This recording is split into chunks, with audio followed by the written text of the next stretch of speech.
Hello and welcome back to English Today. This is the second DVD of the beginner level, and in this DVD you will see 3 more episodes of our story, That's Life. And then in our special TV programs, there will be a debate about low-cost airlines and an interview with a sports expert about football training. Then, in the grammar section, we will study the simple present, frequency adverbs, some and any, there is, there are, and also making suggestions. Now remember, if you have problems understanding anything, use the subtitles. Okay, so enjoy studying and have fun.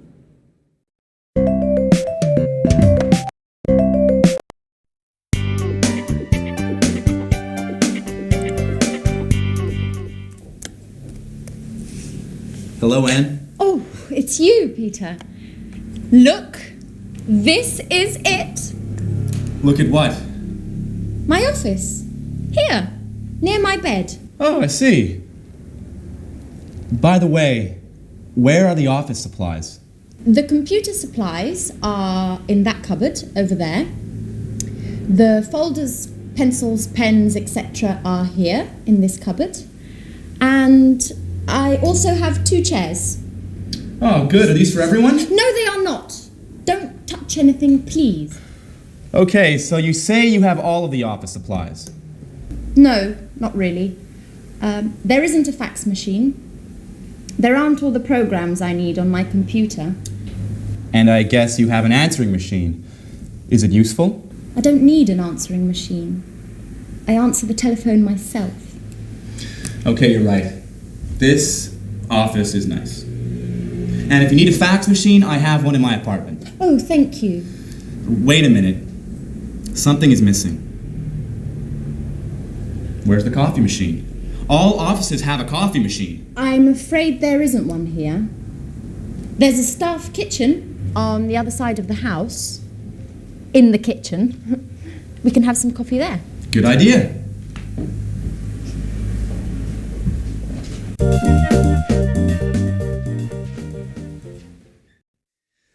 Hello and welcome back to English Today.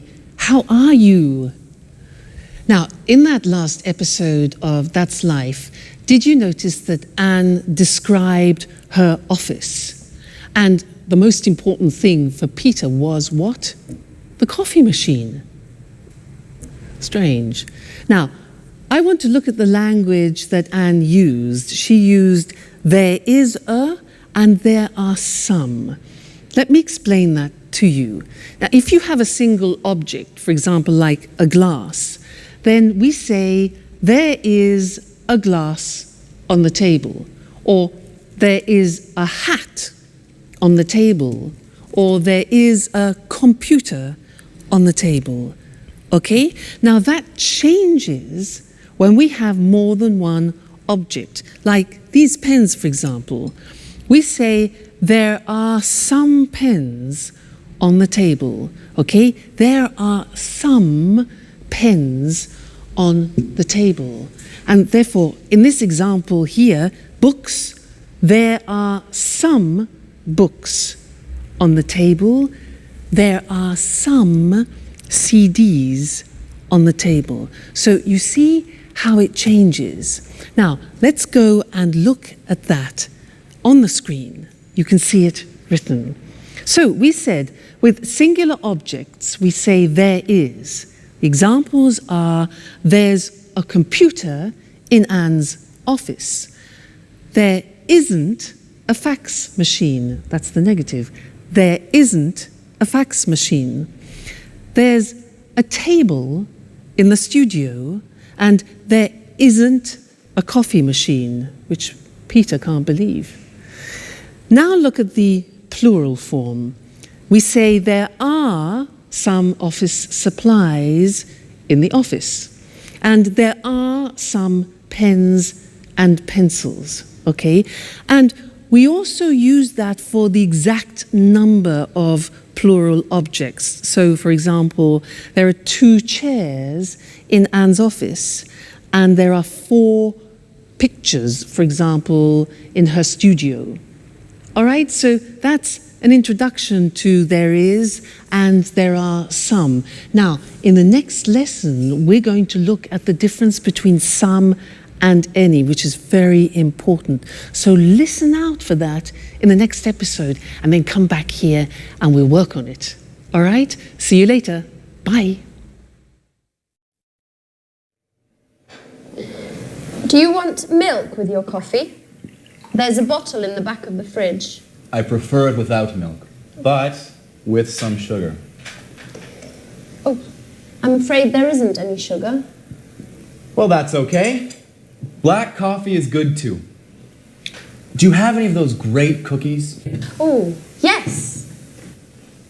There are some cookies over here.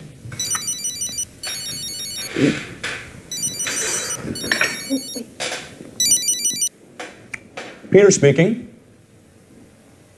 What? An audition? No, not at all. I'm free. Great. Bye. Well, finally, an audition. Wonderful. When? Next Monday at the Opera Theater. These cookies are fantastic. Are there any more? There are some more in the box. Thank you. Bye, Anne. Time for music. Hey! Take your dirty napkin away from my kitchen!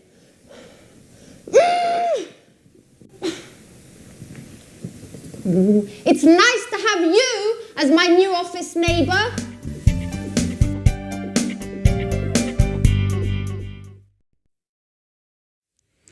Hi again. Anne's a bit difficult, isn't she? Yeah. Now, this is a lesson about some and any. Remember, Peter said, "Can I have some coffee and some biscuits?"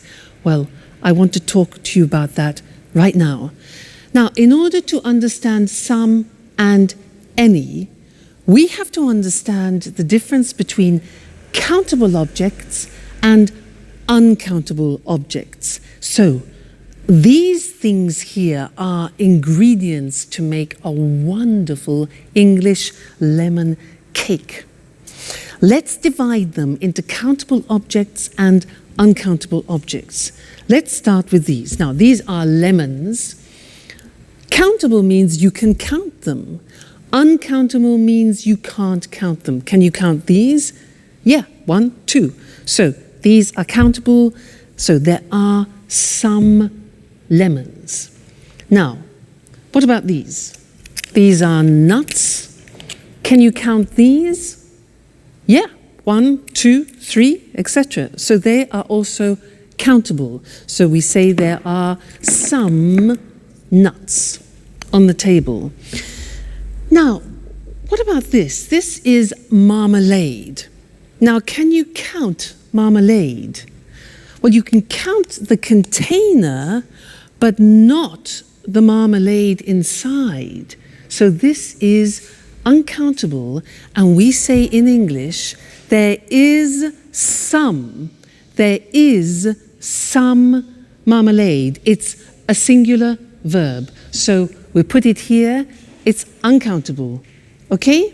Now, let's look at this. What's this? This is salt. Salt. Now, is this countable or uncountable for you? Countable or uncountable? Well, it is very difficult to count all the little bits of salt. So this is uncountable. We put it here, all right? Now, next thing, these two. Eggs.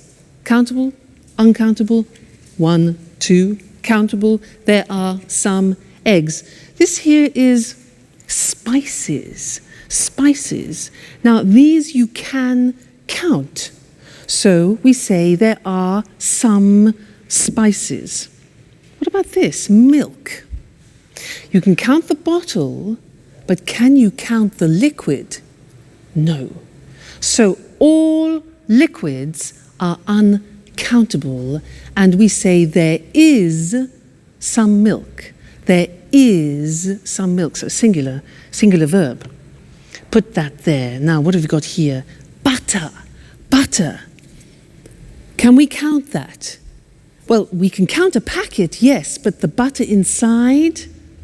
Exactly, no, we can't count butter. So there is some butter, we put it here.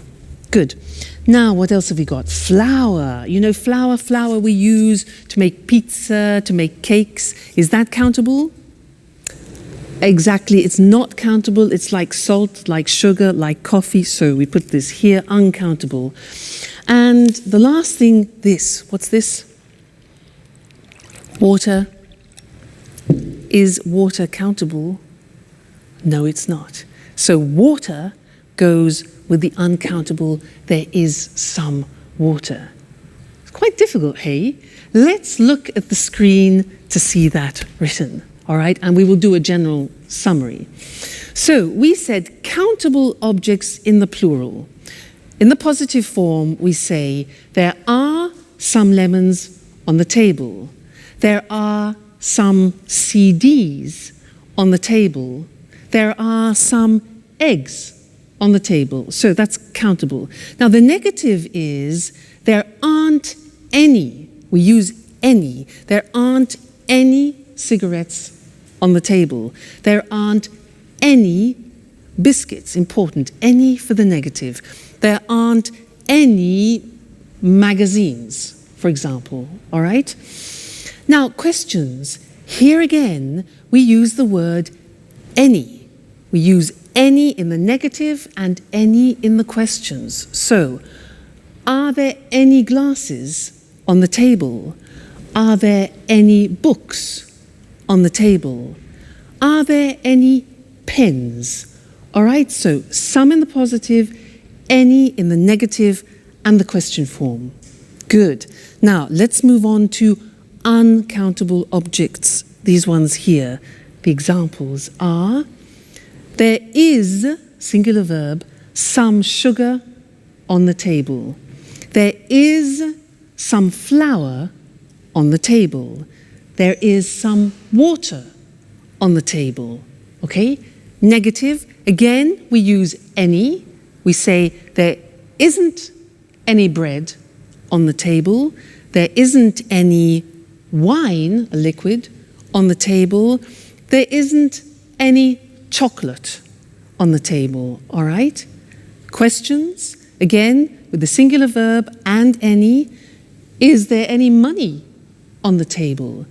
Is there any pasta? Unfortunately not. And is there any beer? Okay? Now, I want to add one more thing to this lesson, and it's the words this, that, these, those. Let me explain.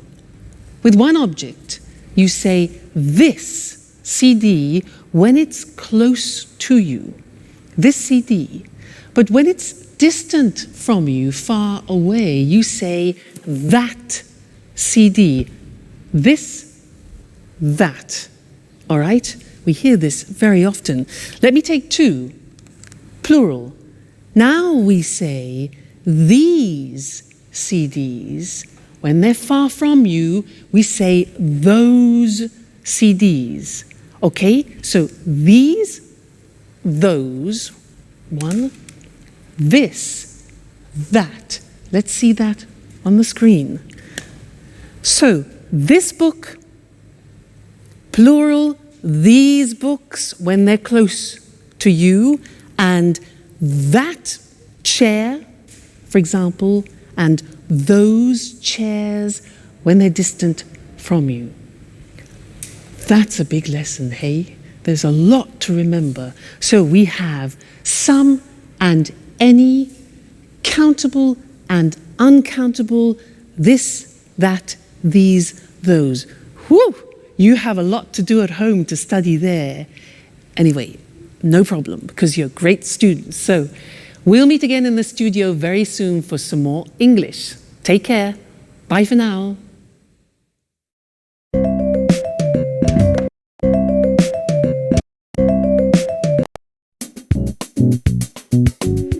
Work is so hard, guys.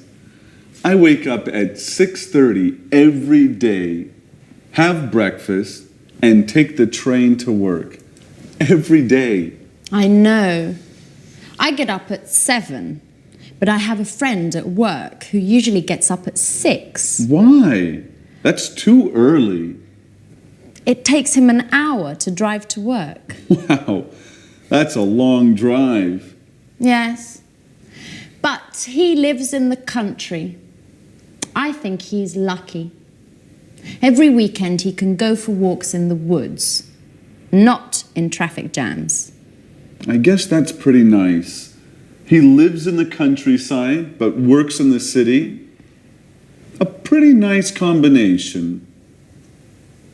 What about you, Sharon? What time do you wake up? I usually get up at about 9 o'clock, but I live in the city. It's easy to get to work. Yes, but you get home very late. Often 6:30 or 7. You know, I sometimes have 5 or 6 groups of tourists a day. You work too much, my dear. And you sing too much, Peter.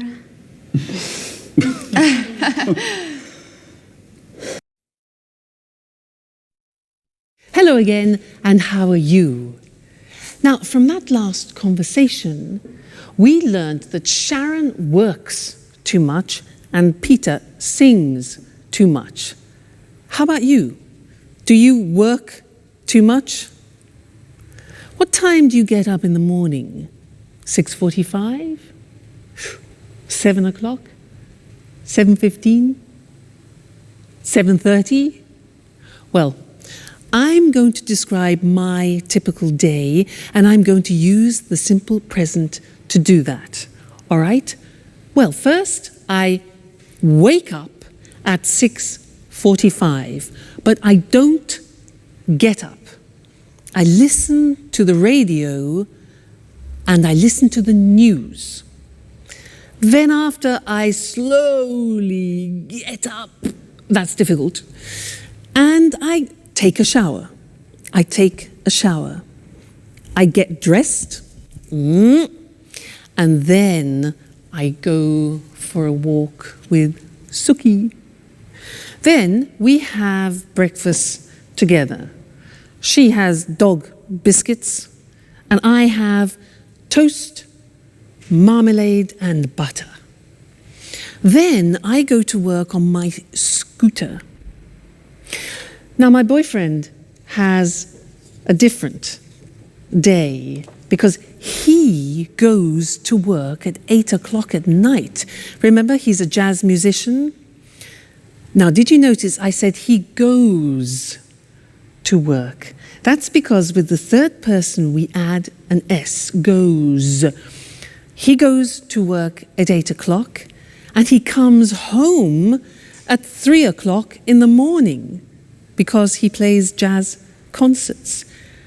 Then he goes to bed and he gets up at lunchtime at 1 o'clock. So we meet at dinner, which is, we don't have much time together, but that's life. Now that was the simple present tense, and now we're going to see that on the screen. Very, very important, this grammatical form. So, I work, you work, he, she, it works, she works, it works, we work, you work, they work. Now, very often you forget to put the S on the third person, so I have another teaching assistant who will help you to remember, Mr. Snakes. He is here to help you remember to put the S on the third person. So listen, I work at home, you work every day, he works at night, she works in an office, it works all week, we work together, you work full time, they work at weekends. So remember, It's not difficult, the simple present in English. I work, you work, he works, she works, it works. Don't forget, Mr. Snake, don't forget the S, the third person. All right? Good. Now, listen to the next episode and try and pick out words like often, sometimes, occasionally, because we're going to study those next. All right? Go and have some fun. Bye. Alice, I bet you don't wake up at 6 o'clock every day. Tell us something about your typical day at university. Well, I sometimes have classes in the morning, but I usually have classes in the afternoon. On Mondays, I always attend lectures in the morning. And where do you study? I usually study in the library, but I sometimes study at home too, when I don't have classes in the morning. My friend David also studies at your university. Do you remember him? David Leary? Yes, I occasionally see him in the library and sometimes in the park. In the park? Doing what? He likes studying there. He takes his books, finds a nice park bench and reads there. Not a bad idea. You can study and enjoy nature at the same time. Yes, I like the park too. Unfortunately, I often need books that are in the library. And what about lunch? Do you usually make sandwiches and take them with you? Oh no, I hate cooking. I usually have lunch in the cafeteria with friends. Oh, I do just the opposite. I usually cook lunch at home. I seldom have a quick lunch at coffee shops. Okay, guys, stop with this boring talk. What about fun? Do any of you do anything besides working and studying? It's Friday, remember? You're right, Jack. I'm so happy it's Friday. Me too. It's weekend time. Time for shopping.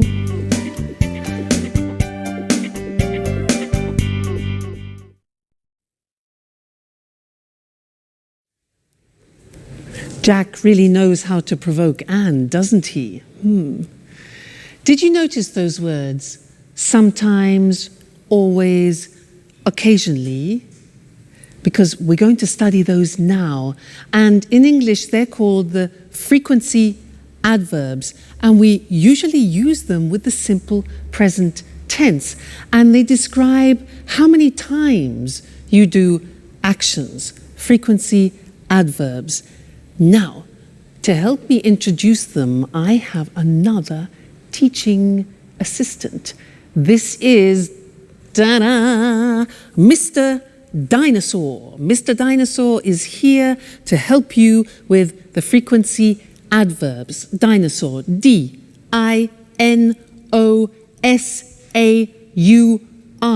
Now, let's see at the screen how Mr. Dinosaur is going to help you. Well, look at the screen. Now, we're talking about adverbs of frequency, things which describe how often you do something, like habitual actions. Dinosaur. Look at the screen. We have D-I-N-O-S-A-U-R. Now, these letters represent a frequency adverb. Let's see if you can find them. What do you think O is? When you do something a lot. Yeah, often. O is often. What about N? When you do, N is never. Good. N is never. What about A? Something that you do a lot. A is always. Good. What about S? S is sometimes. Very good, sometimes. Now, U is for usually. Usually, it's a habit. What about R? R stands for rarely. That's difficult to pronounce. Rarely. And the last one, look at the top. We've got D. Monday, Tuesday, Wednesday, Thursday, Friday, Saturday, Sunday is a bit strange, this. Every day. All right, so those are the main frequency adverbs. Every day, never, often, sometimes, always, usually, rarely. You notice sometimes is also the same as occasionally, and rarely, another way to say rarely is seldom. Okay, now, the important thing about Mr. Dinosaur and the frequency adverbs is where to put them in the sentence. Now, look at the examples. We put them in front of the main verb. So, I never go out. You always arrive late. He usually gets up at 7. She rarely plays tennis. It often rains in England. We sometimes watch TV. You occasionally drink wine. And the last one is different.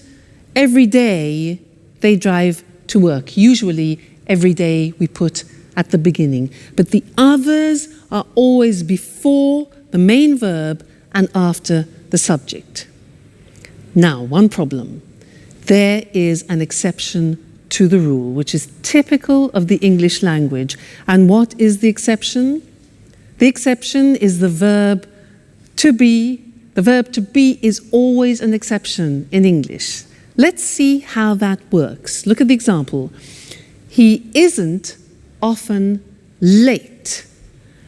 We are sometimes in a hurry. You see the position. The position of the frequency adverb is after the verb to be, not before. And that's the rule. So he isn't often late. We're sometimes in a hurry. They're never at home. And I'm always tired. So those are the frequency adverbs, very important, and we use them to describe our habitual actions. Now, in the next episode of That's Life, listen for this word, enough. Enough. It's a very strange word because we're going to talk about that in the next lesson here in the studio. So, go and see That's Life. Bye.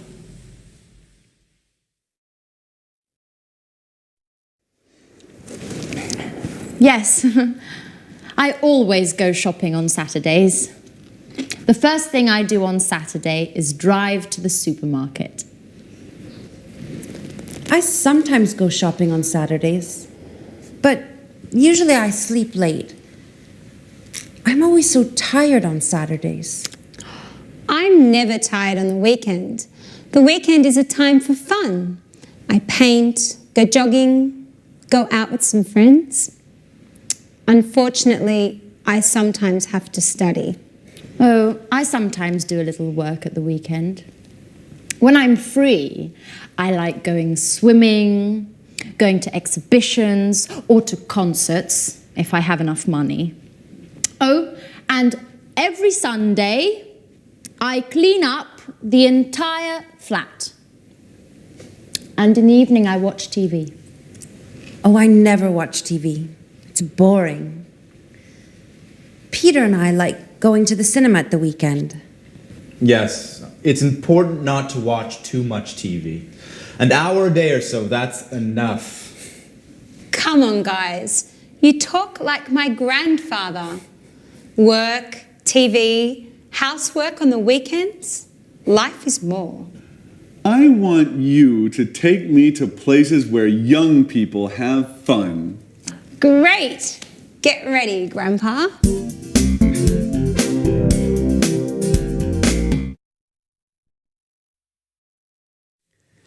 Hello and welcome back again to English Today, your live English language program. Now, did you notice how Anne said that she loves going to concerts and exhibitions, but she doesn't have enough money? Now, this word enough, it's written E-N-O-U-G-H.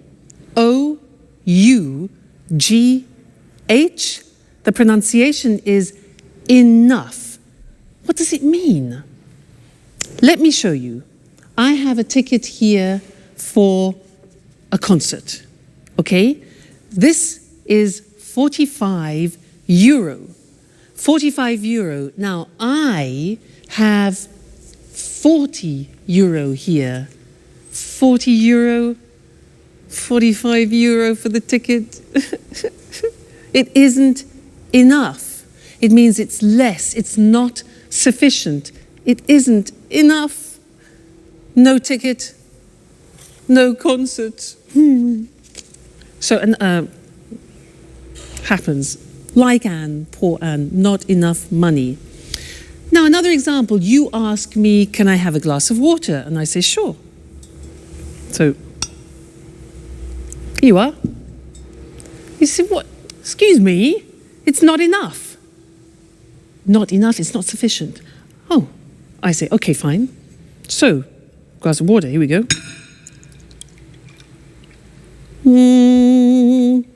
And you say, oh, it's too much. Too much. Now, that is the opposite. When something is in excess, it's too much.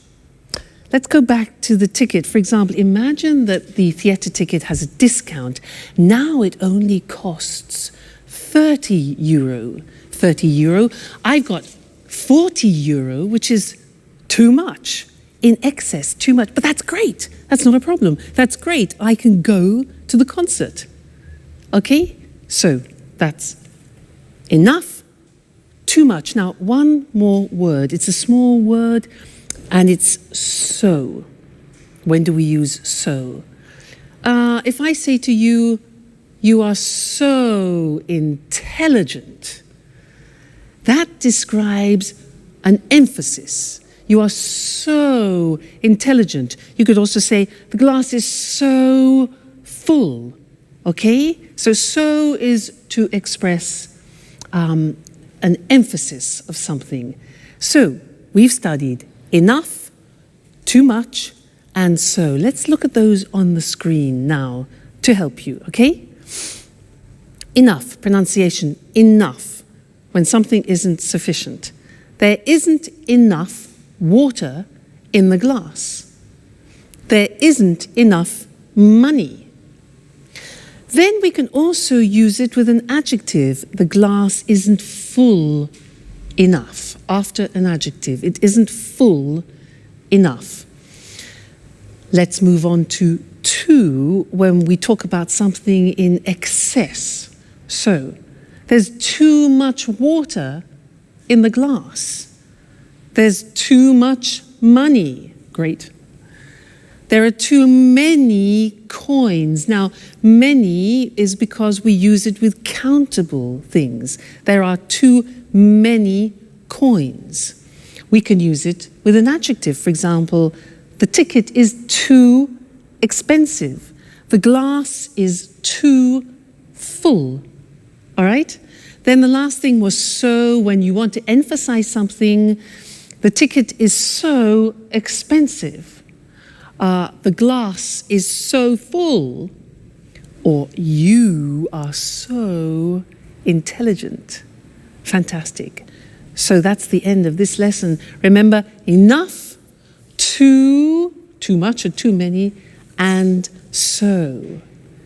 That's it for now, and I'm going to see you again extremely soon. Take care. Bye.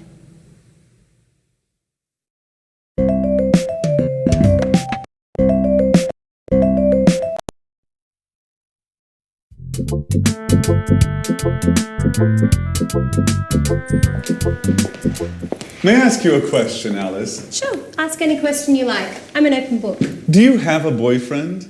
Well, I go out with some boys, but that's nothing serious. According to my birth chart, I need some Taurians. But that's not easy now that Saturn is in Leo. I see. Anyway, I think you have a strange relationship with boys. Oh no, I like boys very much. They're great at carrying packages. You're exceptional. Thanks, Jack. But now, stop talking about me. Let's talk about you. What do you think of me? No, really. I'm curious. What do you do at work? Oh, nothing special. You know Speedmaster, the sporting goods factory. Yeah, sure. They produce wonderful running shoes. What department do you work in? I'm a sales manager. Last month they gave me a promotion, and now I am responsible for Southern Europe. That's why I moved here. Wow, that's really interesting. You must be very good at work. What exactly do you do? Oh, basically, I look for new clients and keep them informed about new product lines and take care of their requests. What kind of requests do they have? Oh, they often ask questions about new models and prices. What do you do if they want a discount? Well, basically, I don't get mad. I listen to them and then I tell them no. Well, seriously speaking, it depends. Each client is different. If they're important, I try to make an agreement with them. Hi, Anne. Hi, Sharon. Where's Peter? Oh, Peter's preparing his audition. Well, tell Peter I wish him good luck. Do you really care?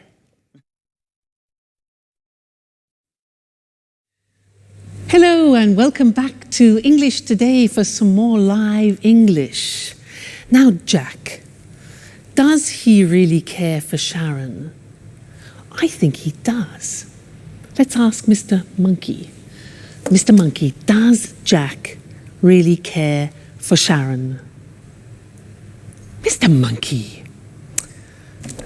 Yes, he agrees, he cares. Now, in that episode, there were a lot of questions, and I want to practice that with you now. And to do that, we are going to have a quiz. I am going to change profession. I am no longer an English teacher. I have a different job. I will ask 10 questions. I will give the answers, and you must guess my new job. Now, if you guess it correctly, I will play a flight for you to go to London for a romantic weekend. How about that? Flight to London? So 10 questions. Listen carefully. Number 1. Do I work in an office? No, I don't. Number 2. Do I work outside? Well, yes, actually, I do sometimes work outside. Next, do I have special qualifications? Oh, yes, I have special qualifications for my job. Okay, next one. Do I work at weekends?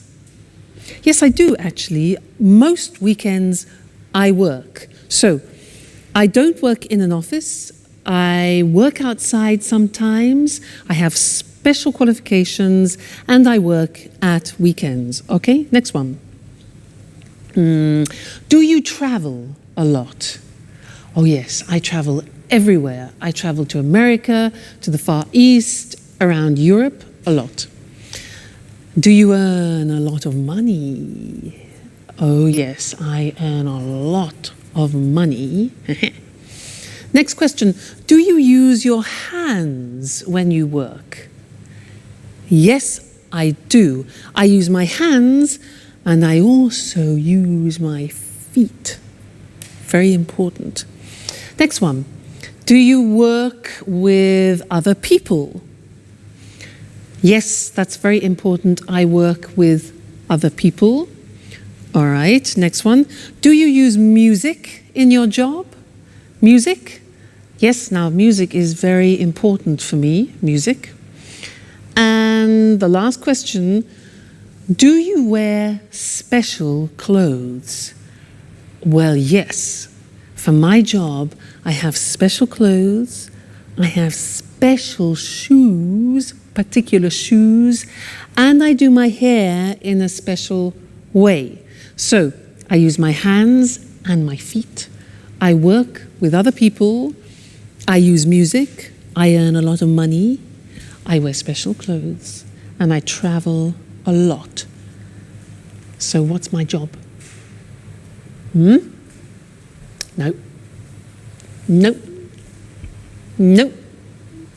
It's difficult. Shall I tell you? I'm a prima ballerina. I won, you lost. No London, no flight to London. Next time, there'll be another quiz. All right, good. So let's look at the grammar that we've just used for asking questions, okay? Now, we have the question form with the question word like when, the auxiliary, do, I, the subject, and then arrive, which is the verb. So, when do I arrive? Okay, that's a typical question in the simple present. Look at the next one. What do you do at work? What do you do? Next one now, this is important, and we need Mr. Snake because it's who does he work with? Remember, does, third person, the S, do becomes does. So who does he work with? Next one, why does she study? Third person. How much does it cost? Again, third person, it. When do we leave? Where do we live? And how do they speak English? Okay, so remember, third person does is the auxiliary plus the infinitive. All right, so those are the English question forms. Now, in the next episode, listen out for the negative form, and then we'll study that together. Okay, so have fun studying, and I'll see you again very soon. Bye.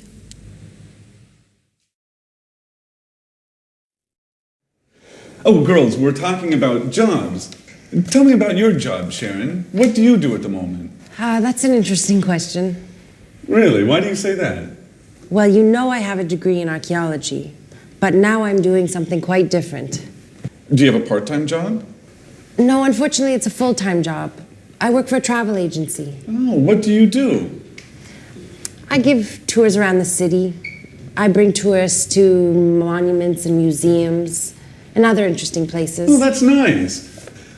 Could I have you as a tour guide for one day? I'm sorry. I only work with groups, usually with Japanese people.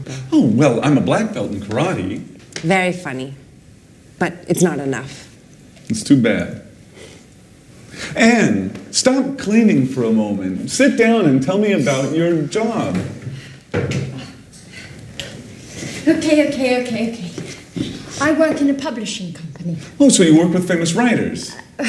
Not exactly. I don't work with the writers. I just read their proofs and correct them before printing. By the way, do you know Paul Taylor? He works with you, right? Yes, but we don't work in the same department. He works in the advertising department. But we are good friends. Every weekend we play tennis together. Play tennis? I'm jealous. Do you play tennis too? Do you want to play with us? Well, just joking. I don't play tennis that well. Only karate.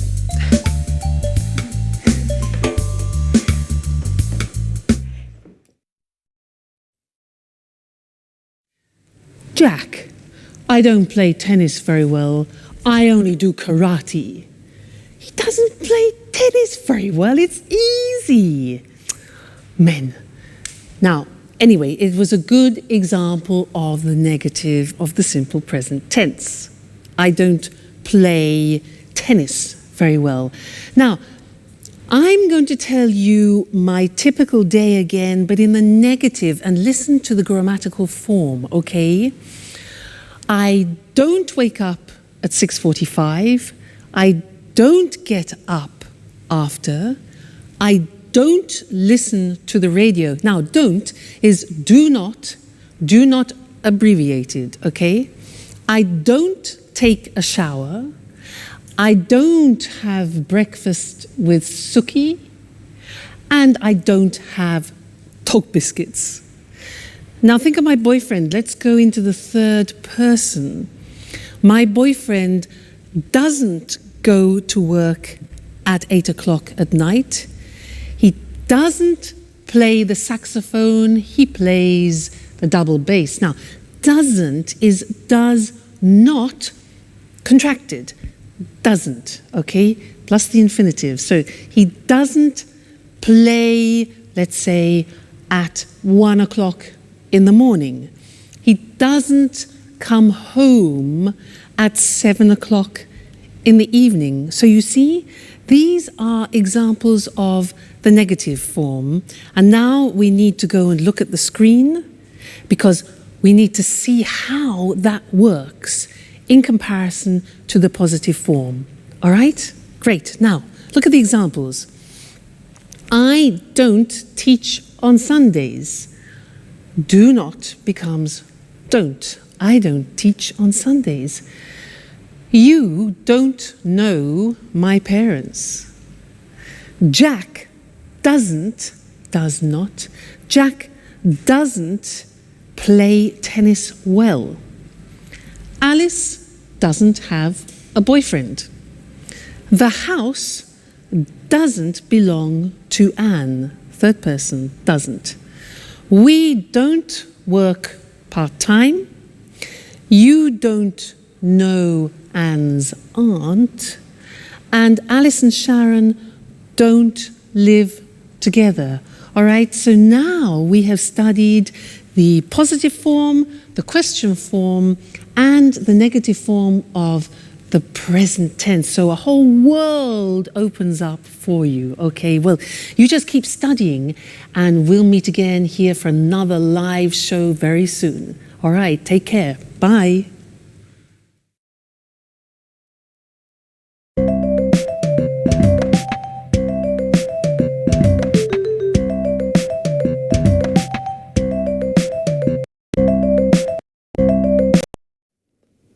Good evening from Eric Brown.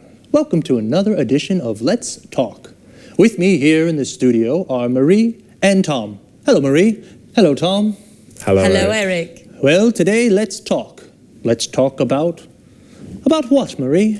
Low-cost airlines. Very interesting. You're right, Eric. You know, there are 90 low-cost airlines in Europe today. Really? So many?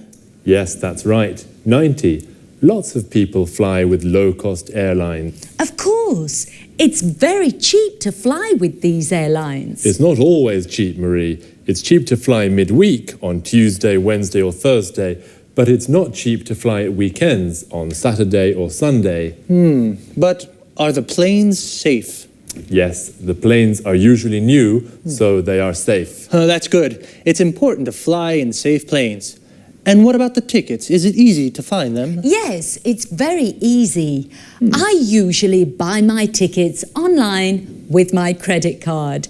Well, I travel a lot. Really? You're a real expert on low-cost airlines, Marie, aren't you? Yes, I am. My boyfriend lives in Berlin. Oh, and how often do you visit him? I go to see him twice a month. Oh, I see. And are the flights on time? Yes. They're usually on time. I leave work at 5:30 in the afternoon and arrive at the airport at 6. Perfect for the check-in. That's very convenient. You're lucky, Marie. Usually low-cost flights leave from airports a long way from the city. What time's your flight? At 7 o'clock. You're really lucky, Marie. Usually low-cost flights leave late at night or early in the morning, when it's not convenient. Yes, that's true. And yes, I am very lucky. Is there any food on the plane? Yes. Passengers buy drinks and snacks. Remember, the drinks and snacks aren't free. You have to pay even for a glass of water. That's true, but it doesn't matter. I arrive in Berlin at 8:30. Just in time for a pizza with my boyfriend at Bella Napoli. A very good pizzeria. The best one in Berlin. Oh, that's great. But for us, it's time to say goodbye. Okay, low-cost airlines. Today, there are many low-cost airlines throughout Europe. They are very easy to use, and they are cheap. And the planes are safe, and they are usually on time. Very interesting. Very, very interesting.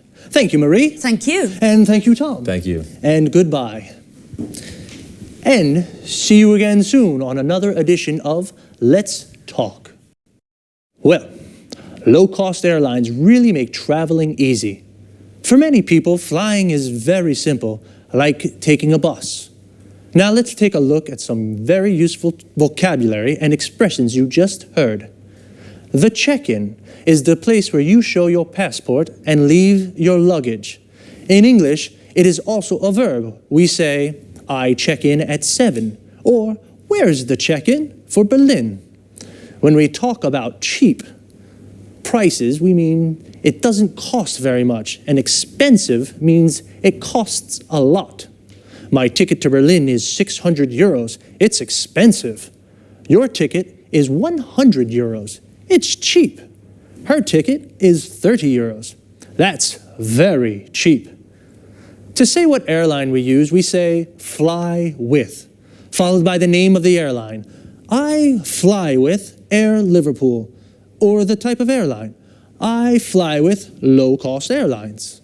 And what about when you want to ask if the plane is late? We can say, are the flights on time? If the flight is at 7 and it goes at 7, it is on time. But if the flight is at 7 and it goes at 10, it's late. Marie said, I buy my tickets online. This means she uses the internet to buy her ticket. What other things can you do online? Here are some examples. I reserve hotel rooms online. I don't call the hotel on the phone to reserve a room. I use the internet. I check my bank account online. I use the internet to see how much money I have in my account. I pay my bills online. I use the internet to pay the electricity bill, the water bill, the gas bill. Wow, we can really do a lot of things online. Okay, just 2 more things before we say goodbye. The first is frequency. When we say how often we do something, I asked Marie, how often do you visit him? And she said twice a month. Twice a month means 2 times in a month. Once a month means 1 time in a month. But when we do something more than 2 times, we say 3 times a month, 4 times a month, etc. Even if we change the period of time, the structure of frequency remains the same. For example, we can say once a day, twice a week. But remember, we say 3 times a year, 4 times a week. One last thing. Notice the preposition after arrive. When we arrive in a place like a station, airport, shop, we say, I arrive at the airport at 6. But when we arrive in a city or country, we say, I arrive in Berlin at 8:30. So, we say I arrive at the station, I arrive at the airport, but I arrive in London or I arrive in Madrid. That's about it for now. Take care and see you soon.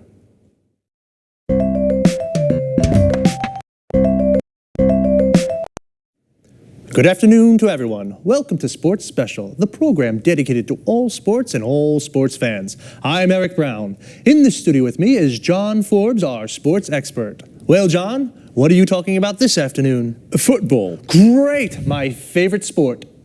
It's not only your favorite sport, Eric. Millions of people love football. Of course. It's a fantastic game, the best in the world. Well, maybe, but remember, Eric, football isn't only about fame, success, and money. Oh, a lot of money. Professional footballers earn millions of euros. That's true, but football is also about hard work, fitness training, stretching, and jogging almost every day. Really? How often do professional players train? They go jogging every day at 8 in the morning, and then they work out in the gym. Ah, so much exercise. And that's not all. Really? What do you mean? Well, they also practice football 3 or 4 times a week with the team. And where do they train? They usually do fitness training at the football ground. First they do stretching, then they practice shooting. Is the coach with them during the training? Yes, of course. The coach is very important for the team. He shows the players good techniques for passing, dribbling and heading. And he decides who plays in the matches. How many matches are there in a football championship?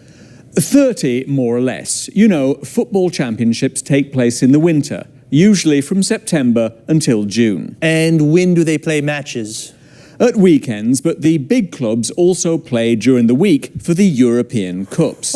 Championships, European Cups, training. Footballers are very busy. Yes, they are. The only time they rest is in the summer. Well, holidays only in the summer, but what about fun? For example, can the players have a beer after a match? Of course, Eric, especially if they win. A beer is a perfect way to celebrate a victory. Well, a footballer's training routine is very hard, but it is very rewarding too. Okay, thanks to our expert, John Forbes. And goodbye to all football fans and sports lovers. See you again soon for a new edition of Sports Special. First of all, football and soccer are the same thing. Football is the British word, and soccer is the American form. But they are exactly the same thing. So, let's take a look at some of the vocabulary we use to talk about football. Do you like football? If you do, then you are a football fan. Like me. Do you support a team? I support Inter. We say that we support a team when we are a fan of that team. So, what is a team?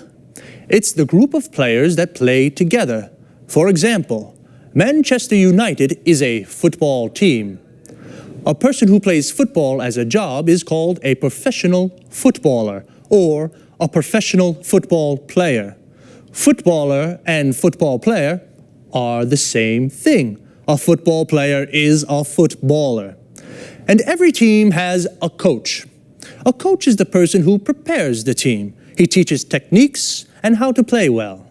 So, 11 football players make a team, and when 2 teams play against each other, they play a match.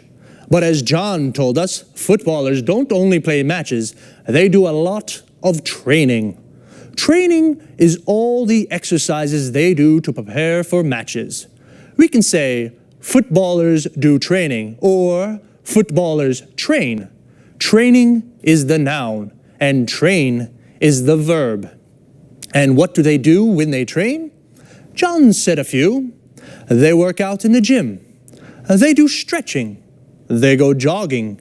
And they practice football skills. John also mentions some of the skills or techniques that footballers practice. Passing, which means to pass or kick the ball to another player. Dribbling, which means to move the ball forward with the ball. Shooting, which means to shoot or kick the ball into the goal. And heading, which means to hit the ball with your head. It's a lot of hard work. I think they definitely deserve a beer when they win. Well, that's all from me for now. Take it easy. See you next time.